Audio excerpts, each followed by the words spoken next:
Good morning. I hope you're having a great day so far. I want to talk to you about some radical equations. Now, you know that from the last couple days that this sign right here is a radical, so that just means we have an equation that has a radical in it. Okay? So we have to figure out how to get the radical out of the equation, and then we have to solve for x. All right? So the first step they're always going to do is we're always going to isolate the radical. We're going to have to get the radical on one side of the equation with everything else on the other side. Okay? So if you look at this equation right here, you'll notice that the radical is by itself. It's on one side of the equal sign. I know there's some stuff in the radical, but that's okay. Okay? Once I have the radical isolated on one side of the equal sign, I have to figure out what to do to get rid of it. Okay? Now, if you'll remember, this is called a radical, and in this case, it is a square root. So what we have to figure out is, what do we do to undo a square root? Well, if we think about it, the square root of 16 is 4. Well, how do we get from 4 back to 16? We square it. The square root of 25 is 5. How do we get back to the 25? Well, we square the 5. Okay? So I square this whole side of the equal sign. But you know better than that. If I square one side of the equal sign, I also have to square the other side. Okay? Now, when I square something that's being square rooted, think about it like this for just a second. Come over here to the side. If I say the square root of 4 times the square root of 4, knowing our radical rules, I get the square root of 16, which is just 4.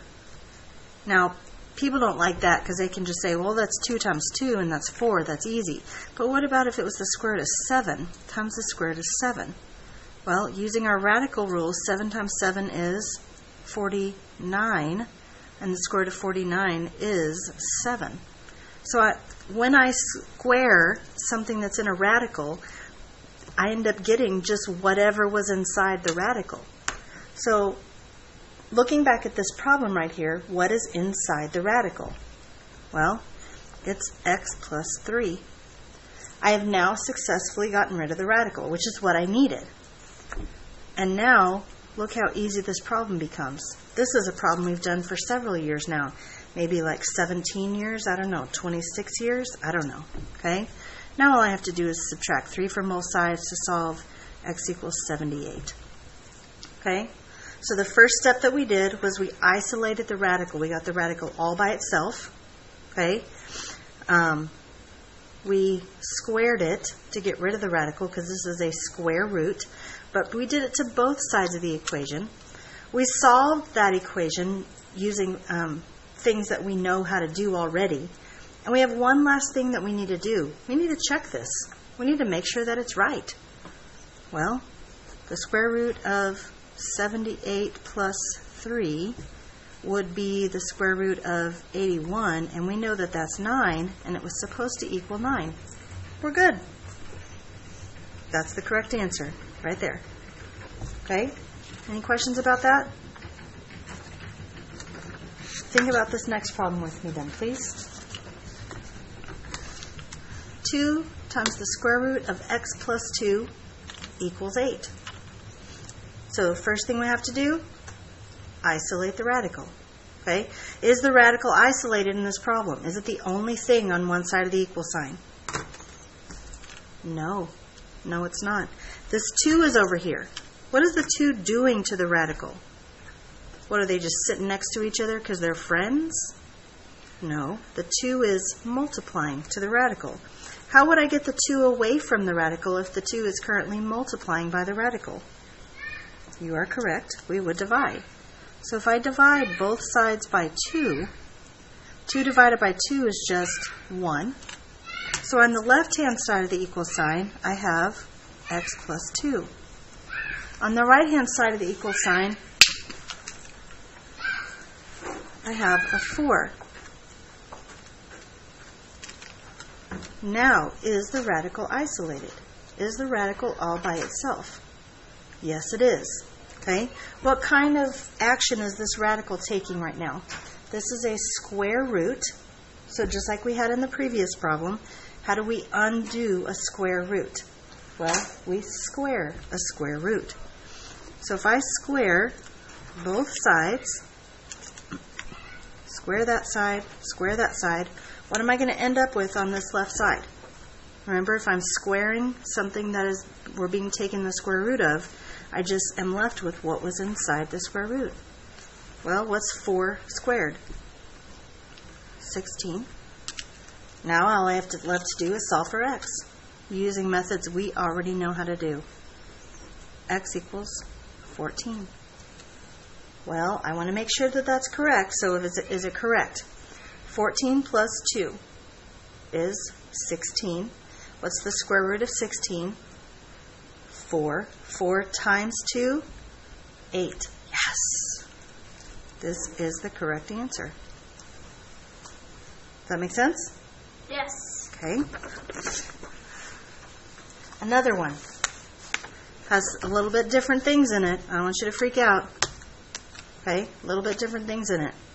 First of all, this is still the radical. Is it still a square root this time? No, so we'll have to do something different in just a second, but for now, stay calm. We're good. Okay? I have to isolate the radical. Is the radical isolated? Is it by itself on one side of the equation? Well, no. There's a -3 or a -3 on the side of the equation with the radical. So, in order to get rid of that -3, hopefully you all see that we just need to add 3 to both sides of the equation. When I add 3 to both sides of the equation, I get 3 root 2x plus 5, and that equals, well, that's 0. That equals 5.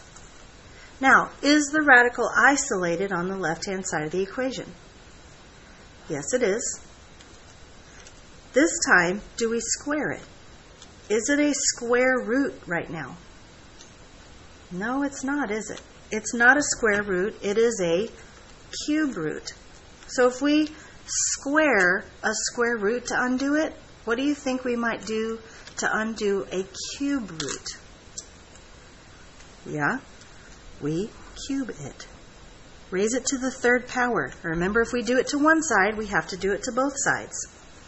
Well, just the same as this other problem, where when we squared something that was being square rooted, I just got what was inside. The same thing happens here. If I'm cubing something that I'm taking the cube root of, I still just end up with what was inside. And that was the whole goal to begin with. Okay, was to get rid of the radical so I could get inside.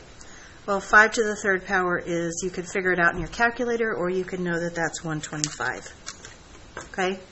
Again, now we're to the point where we just solve this equation using methods we already know how to do. So we subtract 5 from both sides, so we get 2x equals 120. When I divide both sides by 2, x equals 60. So, what do we do next? Check. We have to check and make sure it's correct. Okay? So 60. 60 times 2 is 120. 120 plus 5 is 125. What's the cube root of 125? What times what times what equals 125? 5. 5 minus 3 is 2. This is the correct answer. Okay? Now, I need to do one more for you because it's a little bit different, and there is one like this in your homework, so you know I don't like to leave you hanging in situations like that.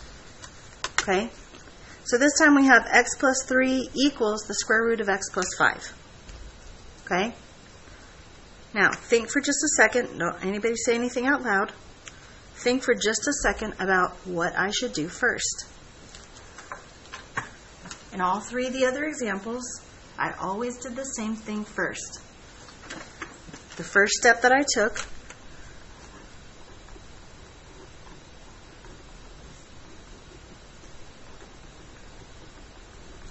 isolate the radical.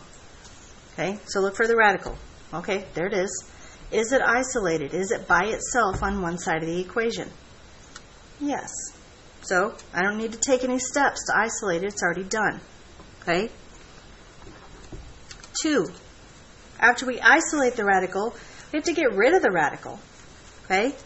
So, eliminate the radical. That sounds really dangerous. You know what I mean. I mean it the math way, not any other way. Okay? Eliminate the radical. Well, if it's a square root, how do I eliminate that radical? Well, I do that by squaring. But that means I have to do it to both sides. That means this whole side of the equation is squared. It's not just one number this time like it has been the last couple examples. It's the whole side of the equation. Okay? So if I start over here, which is the easier side, because if I square something that's being square rooted, I just get what's inside. Okay? Now over here, I'm so afraid that somebody's going to say it's x squared plus 9. If you were thinking about that, don't do it. It's not a good idea. It's not a good plan because, let me tell you why it's not a good plan. Because x plus 3 squared is the same as x plus 3 times x plus 3. And we know well enough that we have to distribute in this situation, not just square each term. We have to distribute x and get x squared. We have to distribute this x again and get 3x. We have to distribute the 3 and get 3x. And we have to distribute the 3 again and get 9. So really what happened on the left side of the equation was x squared plus 6x plus 9. And that equals x plus 5. Over here, what was on the right-hand side of the equation. Please be very careful with this, okay? This is not just telling you to square each term. It's telling you to square that side. So it's that times itself. Make sure you use the proper distributive property. I know some of you call it FOIL. That's okay too. But remember, we're growing up in our math skills, so we can grow up a little bit with our vocabulary. Okay? So the third step is to solve. We're solving using methods we already know. Okay? Well, if I'm solving this using a method I already know, this looks like something that may be factorable, but for it to be factorable, I've got to have it equal to 0. Okay? So let's go ahead and get this equal to 0. Let's subtract x from both sides. And let's subtract 5 from both sides. When I do that, I get x squared plus 5x plus 4 equals 0. And sure enough, it is factorable. Now, I can see that. I hope you guys are to the point where maybe you can possibly perhaps see it. Okay? Remember AC method? AC is 4, B is 5. What multiplies to be 4 and adds to be 5? Well, that would be x plus 1 and x plus 4. Multiplies to be 4, adds to be 5. If I know those two factors multiply together and equal 0, and I have to assume that they're both 0, x plus 1 equals 0, x plus 4 equals 0. On this left-hand side, I'm going to subtract 1 from each side and get x equals negative 1. I'm going to subtract 4 from each side here and get x equals negative 4. Now, the last step that we've always taken right here was to check. So far, that's been pretty routine, pretty boring, because I didn't do any wrong steps, so I'm going to get the right answer. That kind of makes sense, right? Well, let's check and make sure. Never hurts, okay? Plug in a negative 1. Negative 1 plus 3. Now, this is to the original equation, not to the whole squared thing, so we're ignoring the squareds, okay? Negative 1 plus 3 is 2. Negative 1 plus 5 is 4. Does 2 equal the square root of 4? Well, the square root of 4 is 2, so does 2 equal 2? Yes, it does. This is the correct answer. But remember, I have 2 to check here, so let's check the other one. Negative 4 plus 3 is negative 1. Okay? Now let's put it in here. Negative 4 plus 5 is 1. Does what's the square root of 1? Square root of 1 is 1. Does negative 1 equal 1? No, it does not. Okay? So this solution that we got, excuse me, This solution that we got is called an extraneous solution. It's an extra solution that came with the work, but it doesn't actually work in the original problem. Okay? It has something to do with when we square stuff and when we factor stuff, things like that, but it's very possible for you to get two answers and only have one of them work. It's very possible for you to have two answers and both of them work. But in a situation like that we have here, only one of our answers works. This is an answer, this is not. So that's why we follow these 4 steps every time. We isolate the radical, we eliminate the radical, we solve using methods that we have studied in the past, and then we check our answer. Okay? Take some time, work the rest of the period on the assignment in your workbook. If you have any questions, I will be here after school, or I will be here for tutorials the next time we see each other. Okay? I hope you have a great day. Please behave for the substitute. They're wonderful for being here. Again, have a great day, and I'll see you later. Peace.